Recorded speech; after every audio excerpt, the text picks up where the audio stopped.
What's up, guys? This is Mike, the Detroit Borg, with a look at the new Barnes & Noble Nook Simple Touch with GlowLight. Essentially, a backlit version of the Nook Simple Touch we're all familiar with. So this is still available in the Barnes & Noble store for $100, but you can get this one for $139. Now, this is actually quite an innovation in the realm of e-ink readers because, as you know, e-ink requires an external light source in order to be read. It doesn't provide its own internal light source, which means it requires good lighting conditions in order to be read comfortably. So you either have excellent outdoor lighting or indoor lighting, but if you can't control that situation, so for example if you're in bed and you don't have an overhead light source, you can instead provide your own light source, either in terms of a clip-on light, or if you're Amazon, they sell a case for the Kindle Touch, which has a built-in light source.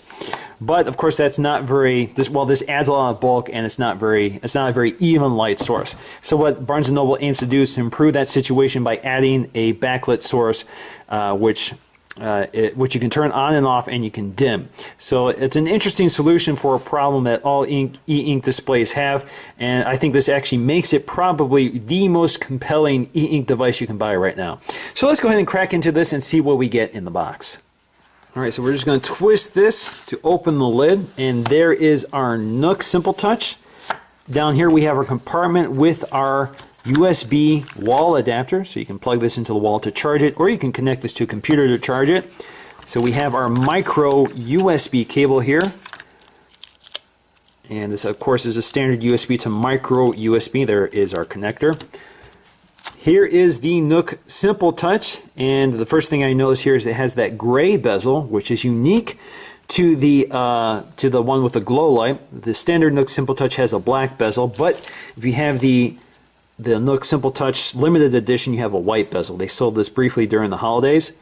And of course we have a quick start guide which shows us how to use it. Of course they want us to charge it first. We're going to take a look around to show you how this works. Now, taking a close look at the hardware, very little has changed here. We still have our 6-inch e-ink display with a resolution of 600 by 800. We still have the same overall body design. Nothing has changed here. The dimensions are the same. On the side, we have this nice grippable bezel, plenty of room for your fingers to hold onto the device without accidentally touching the touch-sensitive display. So, of course, you can change or you can turn pages by touching the page or swiping the page, or you can use these physical page turn buttons, which are built into the bezel. We still have our physical home button here. On the top, we have our Nook logo.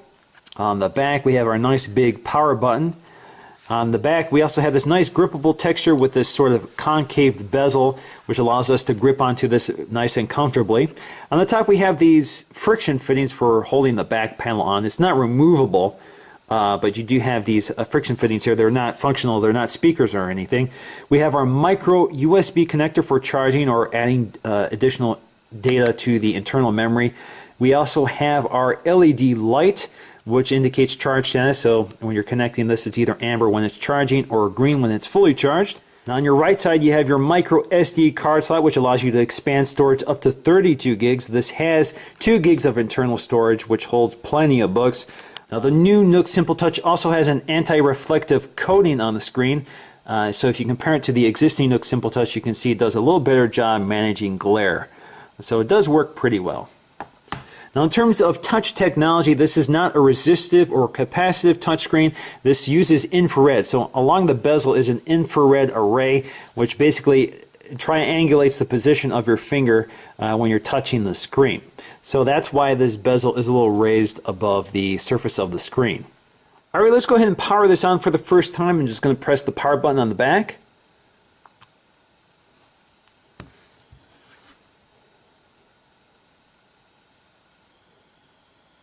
Alright, so welcome to your Nook Simple Touch with GlowLight. Let's click Next. We're going to agree to our 174-page license agreement. I am in Eastern Time. Next. And now we're looking for our Wi-Fi connection, so I'm going to choose Time Capsule here and enter in my passcode. Alright, so I've entered my password in, and now I can connect to my router. And we're going to continue with setup. So now it's registering my device. And now it wants me to log into my Barnes & Noble account. So let me go ahead and do that off screen. Alrighty, so logging into my account brings up my existing purchases in the library as well as my highlights, my bookmarks, where I last left off, that sort of thing. Now with GlowLight, you have several options here. You can access it either by tapping the home button, and you now have a GlowLight button right here. And this gives you a little slider here, so you can slide it left and right to change the intensity. Now when I first booted up the device, it was very low. It was about the minimum setting. And of course you can turn it off or on. And of course you can also hold the home button to turn it off or on. And you can also adjust your settings from the drop down up here. So if you tap there, you get your quick settings, so you can turn Wi-Fi on and off to conserve battery life. So it's a nice quick way of accessing that. Or you can slide your GlowLight.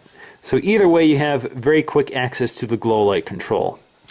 Now with the lights turned down, we can take a look at the quality of the backlighting. You can see it does look pretty even across the entire display, with a notable exception of up top. You can see the origin of the LEDs, which is a little splotchy, but for the body of the text, it does look pretty even. It looks very nice. So if we jump to a book, let's just go to our book here. You can see there's a little light bleed, more of a light bleed toward the top than toward the bulk of the page. So it looks pretty good otherwise. Certainly a big improvement over the alternative, which is an overhead light like this Kindle here. So you can see, again, it's not very even, so it casts more shadows. It's better lit at the top than the bottom. The only problem here with backlit like this is the fact that the text does lose some of its contrast, so it's not quite as dark as the text would otherwise look with an overhead light. Now briefly taking a look at the user interface on the Nook Simple Touch, you can see on the home screen we have what we're reading now, including the page we last left off at. We have our new reads, or things that are in our library, so we can tap that to bring us right to the library. And then we have suggestions from Barnes & Noble, which will essentially take us to the Nook store. Up top we have our book icon in the upper left corner that will take you right to where you last left off on your book. So that is Steve Jobs. That's page 19.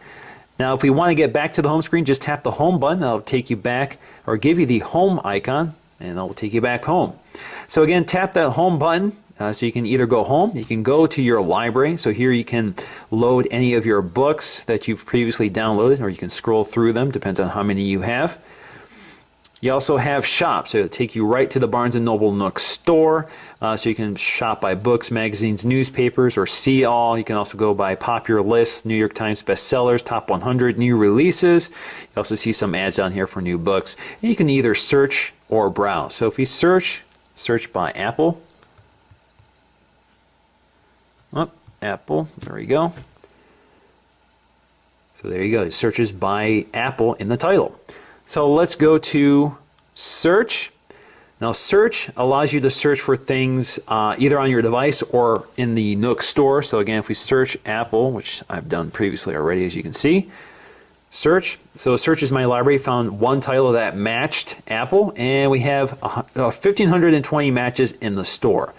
So let's go ahead and jump back to settings. So here you have your settings, and including another way to get to your GlowLight setting. So we're familiar with that. Device info. So this tells me my battery charge status, how much storage I have available, which is 100% right now. You also have your wireless information here, so if you need to change your wireless or log off. Then under screen, you can change the screen timeout. So here you can change it from 2 minutes, 5 minutes, 1 hour. You can also adjust your screensaver. So you have authors or nature, so let's just choose nature. You can also change the configurations of the buttons under reader. So you can either choose whether your top buttons are the forward buttons or the bottom buttons are the forward buttons. So I'm going to keep it on default. You can also go to shop, and here you can identify whether you want this to require a password before purchases are made, so this prevents people from making purchases on your account automatically. You can also manage your credit card. Now under social, you can manage your connectivity to social networks such as Facebook, Twitter, and Google. You can also add contacts, and you can manage your Nook friends. Nook has its own social networking system for Nook owners, so that you can basically share books with Nook friends. So that's kind of a nice feature. And you also have search. So this is where you can clear your recent Nook searches. This helps to save your privacy. So there you go, that's your settings.